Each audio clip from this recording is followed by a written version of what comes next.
X-Max Modern Vans Concept, naka fuel reg at may MSD. tapos may kargaang Kargado yung makina. yan. So ayan, siya rin nagpatunay na sa Modern Vans pwede kang magkarga ng makina, hindi lang sa SB. Kasi kung bawal, sana hindi lulusot yung unit, di ba? Kung bawal, Labanan niya yung makina. makina na. Ayan, si boss na nagsabi, makina na ang Labanan niya. yan.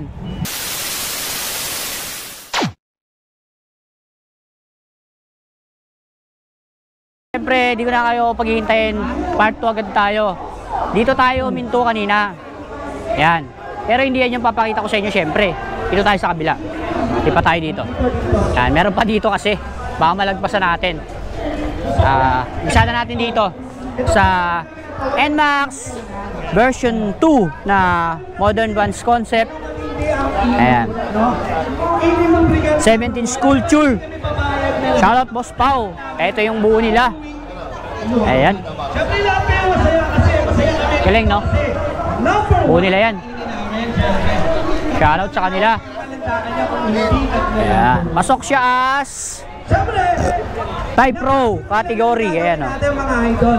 Ayan. Tapos dito, Mio 4 Classic SB. Pasok din as Type Pro category. Ayan. Entry nila yan. Op! Balikan natin yan. Pauli natin yan. Dito muna tayo. Ito. NMAX ulit na version 2 na Modern Vans Concept. Ayan, o. Pasok din siya as ayan, Type Pro category. Tapos dito isang JRP inspired o straight JRP na Mio 1. Pasok to as Classic SB. Ayan. Straight JRP si Bossing. Ayan. Ang angas ng lagay niya ng MSD. Ang pogi tingnan. Although kitang-kita pero malinis yung tabas. Kaya yung kanyang stub. Yan niya tinayo. Yan na nakasalpak. Ayan. Straight JRP si Bossing, no? Sana all. Ayan, no? Galing pa ito ng King of Kings. Ayan. 2 na. 2. King of Kings 2. Malapit na yung 3. Abangan nyo. Kalma lang kayo. Tapos dito, ito nakachat ko pa yung may-ari. So, unang-una gusto ko muna ulit syempre magpasalamat kay Boss Jerome Pamulaklaki na alam naman natin asawa ni Madam Rosmar. So, sa kanila to ang dalawang entry na to. Ayan. Entry nilang dalawa yan. So, ito yung kanilang Honda Beat na Beat FC 50. Tanda na pala unit na yan, 1983. Patanda pa sa akin ng 3 taon. Ay, nabisto tuloy yung edad ko eh. Okay lang. Ayan. So, classic na classic. Kanila yan. Nakasama natin yan last time sa Tagaytay. Ayan. Kanila yan. So, ito yung dito maraming nagalit, maraming natuwa, maraming nainis. Maraming rin katanungan na nakapending sa comment section. So, para makatarungan naman, lagyan natin ng part 2. Ayan. Ito yung Raider E150. Bakit E150? E-bike kasi siya. Diba? Naipakita ko naman ito sa inyo noon. May mga nagtanong lang, boss, bakit? May isang comment doon yung babae, taga Mindanao. Sabi niya, boss, paano tatakbo yan? Walang kadena, walang belt. Eh di syempre, gago ako eh. Nag-reply ako ng comment na, ma'am, hindi po kasi talaga siya tatakbo kasi aandar po siya. Ayun, yung ibang mga walang magawa sa comment section, nag-comment na sila, nagtalo-talo na sila. Pero kasi, ito, kaya ko napapansin nyo, wala siyang kadena or wala siyang belt. Andito na kasi, yung mechanism niya or yung pinakang parang dynamo niya or machine niya, kung ano man ang tawag sa kanya, nandito na sa hub na to na malaki, yung dahilan kung paano siya aandar. Ayan. Wala lang kasi yung wala lang yung kung nandito lang sana yung bantay nito, papakita ko sa inyo na aandar to eh. Kaso wala. So next time sana mapagbigyan tayo, may ipakita natin sa inyo ng aandar. So nasagot na yung katanungan. Bakit walang kadena? Bakit walang gulong? Kasi nga e-bike. Paano aandar? Eto, nandito yung mechanism sa loob. para umandar siya. Okay? Gets? Nagtanong, boss, gumagana ba yung shifter? Nag-comment yung may-ari sa comment section. Sana nakita nyo. Gumagana yung shifter kasi nandito na yung gear niya from 1 to 3. Yun ang nabasa ko sa comment section. Then, sabi pa nila, bakit may radiator e-bike yan? Okay, paliwanag ko. Galing sa owner ha, galing sa owner. Kaya siya merong rad, kailangan niya ng cooling system para dito sa kanyang motor, yung pinakang remote. Kasi ito is umiinit. So sa makina pag umiinit, kailangan mo ng cooling system. Kaya meron siyang radiator para lumabig to. Yan. Diba? Okay? So, sabi, nabasa ko doon, walang pambili ng Raider, kaya e-bike lang yung makina na nilagay. Grabe naman kayo magsalita, porkit ganito yung trip ng tao na buo, wala nang pambili ng Raider. Ito total mo lahat-lahat to, yung piyesang sinalpak niya dito. Makakabili siya ng brand new Raider, sobra pa. Diba? Huwag kasi kagad ganun hinuhusgahan yung tao. Tsaka syempre, hinusgahan nyo ng ganun yung tao, hindi nyo alam. Mayaman pala yung may-ari, no? Sinasabi ko sa inyo eh. So, ayan, sana nasagot yung katanungan ng iba. Pakita ko sa inyo kung functional siya. Ayan, gumagana naman. Gumagana naman lahat. Ayan, naka-stub na rin. Gumagana, gumagana yung stub nyo. Di ba? Hindi lang siya palamuti. Ayan. Test drive. Tapos sabi, display lang naman sa show. Kaya nga display sa show kasi show yung pinuntahan. Hindi naman karera yung pinuntahan na para makipagkarerahan o makipag-unahan. Show yung pinuntahan. So, ang purpose ng unit, display. Ayan. Ano yan, straight JRP. Stig, no? Siyempre, salamat Sir Jerome. Kahit papano, naka 1.3 million views tayo dito sa unit mo. Thank you. Thank you. Okay. Tapos na tayo dito sa part na to. Balikan na natin yung Forza doon na 350. Ayan. Uy, tumutunog. Ito na. Balik na tayo dito. Ito yung naiwan natin kanina. Balikan na natin ngayon. Bago ba sa mata mo? Parang ngayon ka lang ba nakakita ng ganito? Kasi ako honestly, second time ko lang nakakita ng ganitong unit. Ayan. Ayan. F350. Saan na yung brand nito? Pakita ko sa inyo. Ayan o. Honda Forza 350. Kaya siya F350. Ito yung Forza na 350. Para sa inyo, kay unit. Then, ito yung entry nung kung naalala nyo yung may-ari ng ng dalawang wave na mamaw, yung naka CNC na engine, sa kanya to. Yung isang SB tsaka yung isang Vans. Ito yung entry niya ngayon. Kasi nga, puro scooter lang kategory ngayon. So, scooter yung in-entry niya. Pero may laman naman, di ba? Oh. Yung unit na lang, mahal na eh. Oh, may laman naman, di ba? Oh. CNC, red logo, kaliwat kanan. Tapos naka all-ins na stub. Nakalimutan ko na pangalan na ito. Sa tagal kong nawala sa show, nakalimutan ko anong tawag dyan. Sige, lalagay ko na lang sa sa subtitle kung anong pangalan niyan. Hanapin ko muna. Nakalimutan ko na eh. Ayan. Shoutout sa kanila. Then ito, nakasama natin to last time, Tagaytay. Ito yung Aerox version 2 na nag-overall sa Tagaytay last time. Ayan. Silip ko lang sa inyo kasi may plano pa kami dyan eh. So, ganyan lang muna. Ganyan lang. Okay na yan. Nakita nyo naman na yan last time eh. Eto, nakita nyo na to. Di pa? Check nyo na lang sa Facebook page ko. Eto, X-Max. Ayan, no? Ha? Oo naman, di naman ako nakakalimut. Ako lang nakakalimutan pa rin. Ito yung dating kulay puti. Ayan. Ngayon, nabaliw yung may-ari. Sumagad. Ayan, no? Naka-nitron na. Over racing. Tapos, alam mo naman, yung crankcase cover niya. Diba? Nabaliw na yung may-ari nito. Sa bagay, mayaman naman may-ari niyan eh. Puro titanium, pare. O, tatanungin kita. Dahil naka-fuel regulator ka, Anong konsepto papasok ang unit mo? Ano pa rin? Modern Vans pa rin. Modern. Di ba? Kasi yung iba dati, pag modern Vans, naka-fuel reg, kino-consider nila as parang hindi na siya modern Vans. Kaya nga modern Vans, pwede kang mag-experiment, pwede kang gumanap ng idea na pwede mo isalpak dito as long as functional, gumagana, may load na rin. Ilang cc ka na? Stock lang. Stock lang.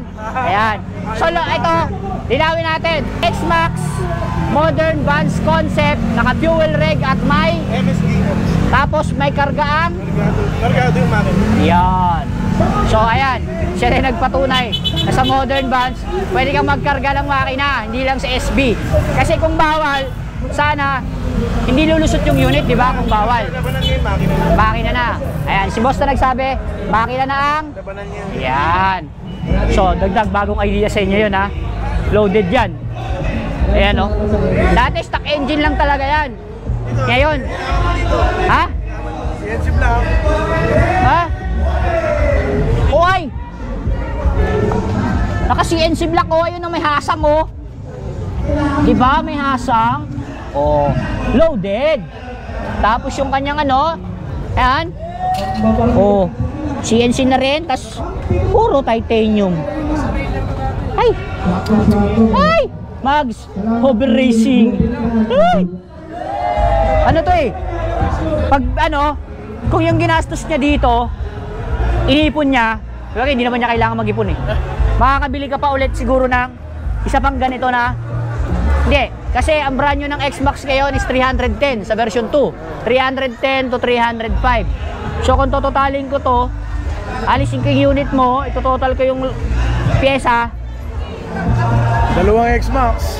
Di lang, mga 3 mahigit. May pampiyesa ka pa. Tatlong X-Max. 3 X-Max. Nakabihis pa. May pampiyesa ka pa.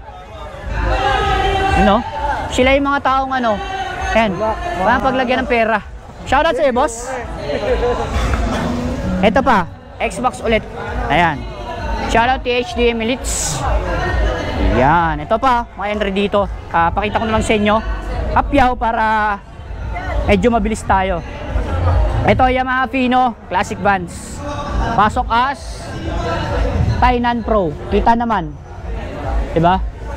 Tapos isang NMAX version 1 na modern SB. Pasok as Tai Pro. Yan. Tapos isang Honda Click 160. Ayan, Honda Click 160. Ngayon pala ako nakakita ng Honda Click 160 na binild nila. First time. Check natin. Naka-lighten hub si bossing. Tapos naka-stock yung kanyang outer tube. Saan pa kategory siya papasok? Check natin para walang sablay. Ayan o. Thai category Pro. Ayan. Para sa akin, pasok to as ano eh. Pasok na lang natin to as ano, modern Vans. Diba? Pasok natin siya as modern Vans. Pwede mo rin siyang ipasok ng ano, modern SB. Kasi yung ano niya, yung hub niya naka-lighten, harap likod. Pero more on sa piyesang nakakabit kasi sa tindig ng unit, pasok siya as ano eh, modern Vans. Sabog-sabog na yung buhok ko. Gulo-gulo na. Ito pa isang Mio 4 Classic SB. Pasok to as Non-Pro. Ayan. Ito pa ulit oh, PCX 150, dalawa. Kasi isang Aerox version 2. Ayan. Ito ulit, Yamaha Fino. Pasok as Non-Pro. Ayan. Ito ulit, Fino. Mio 1, Classic SB. Isang Mio 4, Classic SB. NMAX V1 na drag bike. Ayan. Buo to ni Aris. Shoutout sa'yo, tol. Tapos, ito, Aerox V2. Ayan. Pasok to as Non-Pro. Modern SB. Tsaka isang PCX 160. Non-Pro pa rin. Ayan. Aerox version 2. Pasok natin to as Modern Vans, non-pro. Ayan. Tapos ito, NMAX version 1, JRP. Pasok siyang kategory niya is papasok siya as ang ano, pang JRP, straight JRP or JRP Choice Award. Ito yung unit nila. Shout out. Tapos isang Honda Beat. Ayan. Modern Vans. Ayan. Tapos dito, NMAX version 2 ulit. Ayan. Pasok to as Modern Vans. Ayan, no? Ito ulit, oh. Mio. Pasok to as Expert. Bakit? Tingnan mo. Ang Marquez, naka-Koken, naka-Olins, Magnesium. Ayan, oh. Ano ba tawag dyan? Ano ba tawag dyan eh? Nakalimutan ko anong tawag. Anong tawag dito? Mickey Mouse. Ano? Ito yung tinatawag na Mickey Mouse. Ayan. Rowan. Ayan. Yun, Mickey Mouse. Yung pala tawag dyan, Rowan. Mickey Mouse ng Rowan. Tapos naka-CNC block na rin yan. Ayan. Naka-nitro na suspension. Sa rims, malamang. Check natin. It's either Murad to or Murad nga. Ikot natin, hindi ko makita eh. Okay. Murad Spain. Ayan. Ayan yung brand. Murad Spain. Sana aninag mo ah. Ayan. Sakit. Tapos naka ano siya. RM. Ano to? RM yung cute niya? With throttle na yan? Mini RM. Ayan, mini RM. Nakalimutan ko na, tagal ko kasi nagbakasyon eh. Tapos switch, Ducati switch. Ayan. Sa tagal ko nagbakasyon, nakakalimutan ko na yung tawag sa ibang pyesa. Tapos naka nickel. Tapos Moto3, flower type na disc. Okay, no? Tapos isang Mio 1 ulit. Classic SB. Ay, Classic SB. Classic Vans. Pasok as Thai category. Di ko alam kung pro or non-pro. Basta Thai category siya. Tapos ito isang natin sa vlog. Mio 1 ulit. Ayan, o. Ay, si Boss Trends ang iikot. Ano tayo? Bigay na highlight doon sa mga supporters natin, especially mga naka-GR. Boss, ano masasabi mo dun sa Raider e-bike? Naka-straight JRP. Solid yun. Solid, no? Solid. Pakita mo yung Raider na yun. Pag tignan mo yung pyesa, detalyado, kompleto. Oo. Solid yun. So, saka syempre, parang ang tao kasi parang pare-parehas na eh. So syempre, magbibuild ka ng isang unit, isang bike na hindi, na alam mo yung may uniqueness, ibig sabihin, kakaiba.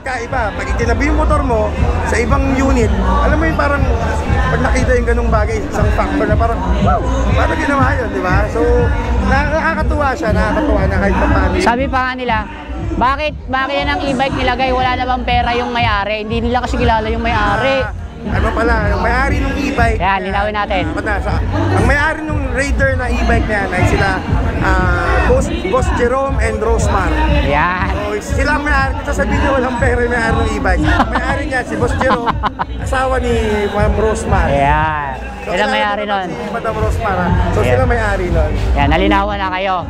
Nalinawan na kayo. Kaya huwag nyo sasabihin, walang pambili ng makina ng Raider. Meron yun. Ayaw lang talaga nila. Yun lang talaga yung trip nilang Gusto nila unique. Gusto nila unique. Gusto nila kakaiba. Yeah. Thank you, boss. Okay, tol. Thank you. Eto pa. Balik na tayo dito. Ayan, no? Mio 1 ulit. Mio Sporty. Classic SB. Ito yung mga JRP category. Habol nila dito is yung JRP Choice Award. So, pag sinabi mong hinahabol mo is JRP Choice Award, hindi lang pwede na porket kumpleto ka ng JRP, naka-straight JRP ka mula ulo hanggang baba ng unit mo, mananalo ka na. Meron pa tayong tinitingnan dyan. Bigyan kita ng idea. Paras kayo naka-Raider. Raider Carb. Lamang ka na sa JRP, sa kanya konti lang. Sa kanya gumagana lahat. Functional lahat. Ilaw. Lahat, signal light, lahat gumagana. Walang tagas yung mga fittings niya. Ikaw, kumpleto ka, straight JRP ka, lamang ka na eh. Kaso, nagkaroon ng leak, hindi gumana yung signal light mo, hindi nag-start yung motor mo, tinesting yung fitment, pag bounce, sumayad yung pipe mo, tatalunin ka nung isa na hindi naka-straight JRP. So, hindi lang basta-basta pyesa labanan dito. Labanan dito yung buuan at yung tindig. Functionality, cleanliness, syempre, kailangan, gas and go. Kumbaga, parang stock lang na pinalitan mo ng pyesa pag kailangan mong gamitin, sibat na kagad. Diba? Paano naka-SB ka, inabol ka ng pulis, di umandar. Huli. Diba? Ayan. Tapos dito, isang Mio 1 ulit. Classic SB. Ito, more on talaga habol nila. JRP Choice Award. Ito pa. Non-Pro. Tapos, ito ulit. Sporty. Tapos, ito, Fino. Syempre, habol din nila dito, JRP Choice Award. Then dito, isang Honda Click ulit na, ayan, Modern SB. Same ulit. Honda Click na Modern SB. Non-Pro. Tapos dito may nag-entry. Bossing, anong tawag sa mga bike na to? Anong tawag dyan? Anong tawag dyan sa mga ganyang buo ng bike? Yan, yung mga maangas na yan. Oh, Lowrider bike. Lowrider. Okay pa. Naalala ko, nadadaanan ko to. Parang dito ata. 12 up, no? Nadadaanan ko yan sa may gilid. Gawa niya. Sa inyo pala yun. Ang tawag dito is mga lowrider. Usually, boss, halimbawa, magpapagawa ako ng isang ganito, pure stainless, idea naman para sa, halimbawa, may nanonood, gusto magpagawa. Magkano aabutin ng isang ganito? Ito, inaabot na ito ng 80. 80. 80. Ito. Pag mga ganitong design naman, ganyang pormahan, magkano naman yan? 100 plus. 100 plus. Ano? Baka gusto nyo magpagawa ng ganito, yung mga naghahanap ng builder ng ganito, Caloocan, ano to? Customize. May page ba kayo? Meron din po. Send din yung page namin, Caloocan Customize. Okay. Doon na lang nila kayo kontakin if ever gusto nila. So, thank you, boss. Solid. Salamat. Thank you. Angas sa mga bike nila. Mahilig din ako sa bike tong bata ko. Kaya lang, riders naman. Ako BMX naman. Yung bali-bali buto. Pilay-pilay. Angas, no? Grabe. Ngayon lang ako nakakita ng, ganitong itsura, oh. Angas, oh. Pure stainless. As in lahat to customize. Pati yung haba. Ayan. Angas. So yun lang, hindi ko na ito patatagalin, no? Gabi na rin, pipitik pa ako ng konti para meron tayong pang-upload syempre sa page. Mga picture. Sa mga nag-entry dito, gusto nyo makita yung shots ko sa unit nyo, check nyo na lang yung page ko, Boss Alvin 2.0. Kasi yung dating page natin, wala na. Face out na. So, dito ko na lang ito tatapusin. Tandaan mo palagi, pag nandito ka sa ganitong larangan, o kahit sa anumang larangan ng buhay, nakikipagpaligsahan ka. Bawal ang iyakin! Bawal ang iyakin! Bawal ang iyaking jar.